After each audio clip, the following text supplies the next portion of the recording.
So ఇది vehicle black box project.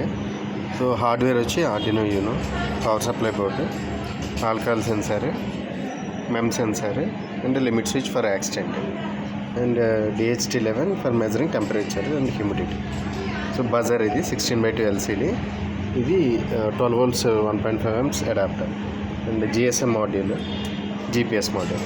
First of all power ఇక్కడ పెట్టాలి, ఇక్కడ పెట్టకూడదు, ఇక్కడ పెట్టాలి. సో ఫస్ట్ ఆఫ్ ఆల్ ఏం చేయాలంటే మీరు ఇందులో సిమ్ వేయాలి. ఎయిర్టెల్ కానీ, VI కానీ, BSNL కానీ. జియో సిమ్ అయితే వేయొద్దు, ఎంటైర్ ప్రాజెక్ట్లో జియో సిమ్ ఇంక్లూడ్ చేయొద్దు. ఓకే.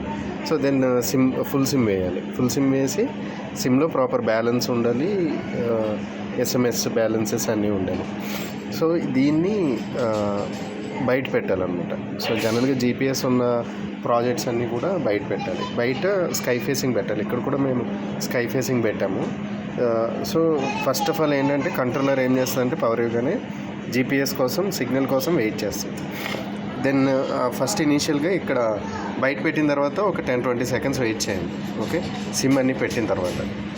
సో ఇక్కడ సిగ్నల్ LED బ్లింక్ అవుతుంది కదా, అది బ్లింక్ అయ్యేంత వరకు వెయిట్ చేయాలి. సో బ్లింక్ అవ్వట్లేదు అంటే GPS వాల్యూస్ రానట్టు అనమాట.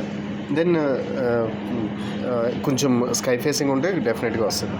సో వన్స్ బ్లింక్ అవుతుంది. సో ఎప్పుడైతే బ్లింకింగ్ స్టార్ట్ అవుతుందో దెన్ ఇక్కడ రీసెట్ బటన్ ఉంటుంది.